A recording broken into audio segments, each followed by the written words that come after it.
السلام عليكم ورحمة الله وبركاته.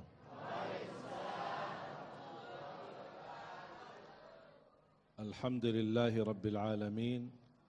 أشهد أن لا إله إلا الله وحده لا شريك له ولي الصالحين، وأشهد أن سيدنا ونبينا محمدا عبده ورسوله الصادق الأمين. اللهم صل وسلم وبارك على سيدنا محمد وعلى آله وصحبه ومن تبعهم بإحسان إلى يوم الدين. سبحانك لا علم لنا إلا ما علمتنا إنك أنت العليم الحكيم.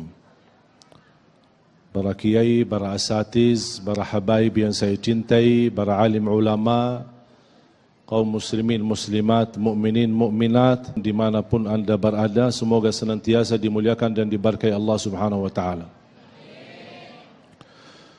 Tujuan Al-Quran ini diturunkan untuk mengatur kehidupan manusia. Setiap sesuatu ciptaan manusia pasti ada buku petunjuk. Allah Subhanahu wa Ta'ala Maha Pencipta.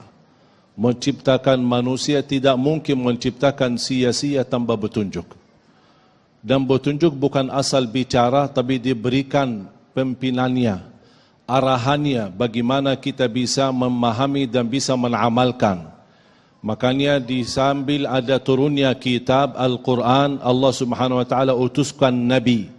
Yang belum kita bisa fahami dari dalam Al-Quran, Allah Subhanahu wa Ta'ala memerintahkan Nabi Muhammad sallallahu alaihi wasallam untuk memimpin manusia dari kegelapan kepada cahaya, dari kerugian menjadi orang-orang yang untung dan menang dan selamat bahagia dunia akhirat. Makanya sesudah wafatnya Nabi, yang menjalankan tugas ini adalah pewaris Nabi, adalah para ulama, ulama yang melanjutkan perjuangan Nabi kita Nabi Muhammad sallallahu alaihi wasallam. Ayat yang pertama yang diturunkan oleh Allah Subhanahu wa Ta'ala, A'udzu billahi minasy syaithanir rajim. Bismillahirrahmanirrahim. Iqra bismi rabbikal ladzi khalaq. Khalaqal insana min 'alaq. Iqra wa rabbukal akram. الذي علم بالقلم علم الإنسان ما لم يعلم. Sadaqallahul azim. Buat apa Allah perintahkan kita baca? Semakin tinggi pengetahuan kita, semakin terurus dan teratur kehidupan kita. Semakin bodoh pemahaman dan lingkungan kita, semakin tersesat dalam perjalanan kita. Man kathura ilmuhu qalla inkaruhu. Semakin banyak pengetahuan kita, semakin banyak mempelajari ilmu, apalagi semakin banyak mempelajari perbedaan, akan sedikit mengingkari perbedaan. Sekarang kenapa perbedaan di antara kita menjadi sesuatu yang aneh dan mengakibatkan bermusuhan dan tantangan? Karena kita tidak belajar. Kita hanya merasa diri benar, yang lain salah. Merasa diri pintar, yang lain tidak faham. Merasa diri ahli surga, yang lain sesat dan masuk neraka. Sedangkan kalau kita mengikuti firman Allah, Iqra bismi rabbikal ladzi khalaq, dengan nama Allah kita baca. Apa yang terutama kita baca adalah kitab yang membawakan petunjuk bagi kita. Alif Lam Mim. Dzalikal kitabu la raiba fihi. Hudan lil muttaqin. Mana ada kitab? Tunjukkan kepada saya kitab yang diturunkan maupun kitab yang tertulis yang bisa memastikan isinya sempurna, tidak ada sedikit pun keraguan di dalamnya kecuali Al-Quran. Allah Subhanahu wa Ta'ala menurunkan Al-Quran dan meyakinkan Al-Quran ini adalah petunjuk bagi manusia. Bisa mengatur kehidupan manusia, menjaminkan kebahagiaan manusia, bahkan menyembuhkan penyakit yang dihadapi oleh manusia, penyakit rohani maupun penyakit jasmani. Kehidupan sampai memimpin kita, jangankan sampai ke akhirat, bahkan sampai masuk surga. Jangan sampai masuk surga saja, bahkan sampai naik ke derajat yang tertinggi di dalam surga Allah Subhanahu wa Ta'ala. Kata Siti Aisyah radhiyallahu anha, adadu ayil Quran, adadu darajatil jannati bi'adadi ayil Quran. Falaysa fi ahli jannati a'la darajatan min ahli Quran. Jumlah tingkatan dalam surga Allah adalah sesuai jumlah ayat Al-Quran. Oleh karena itu tidak ada yang lebih tinggi daripada ahlul Quran di dalam surga Allah Subhanahu wa taala.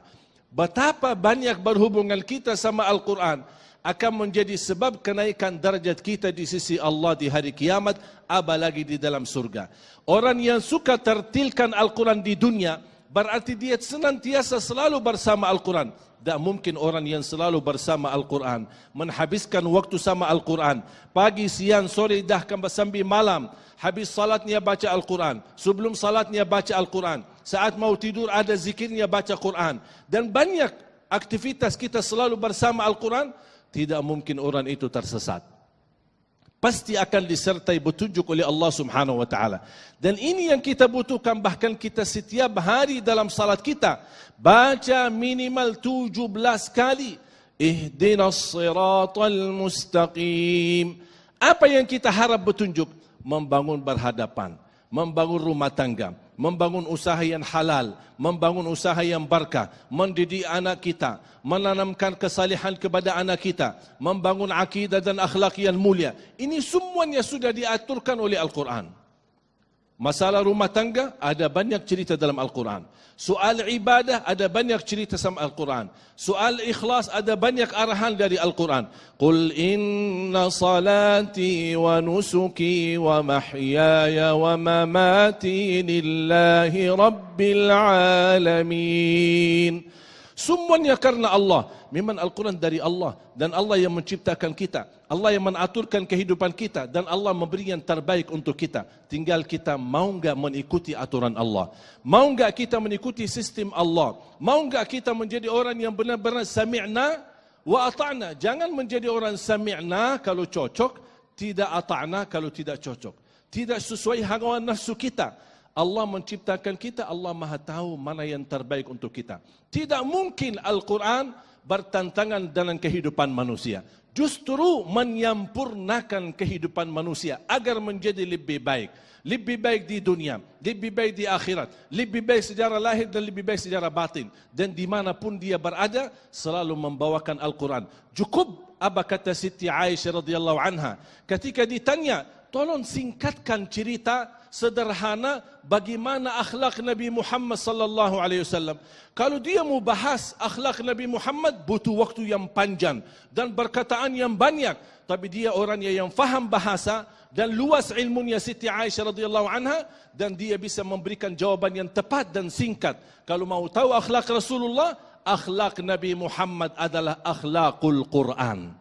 Berarti kalau kita selalu bersama Al-Quran, dan mungkin ada tantangan dalam kehidupan kita, justru ada arahan yang terbaik, bahkan yang terbaik dalam kehidupan kita sambil menuju ridha Allah dan selamat bahagia dunia dan akhirat. Selamat bahagia.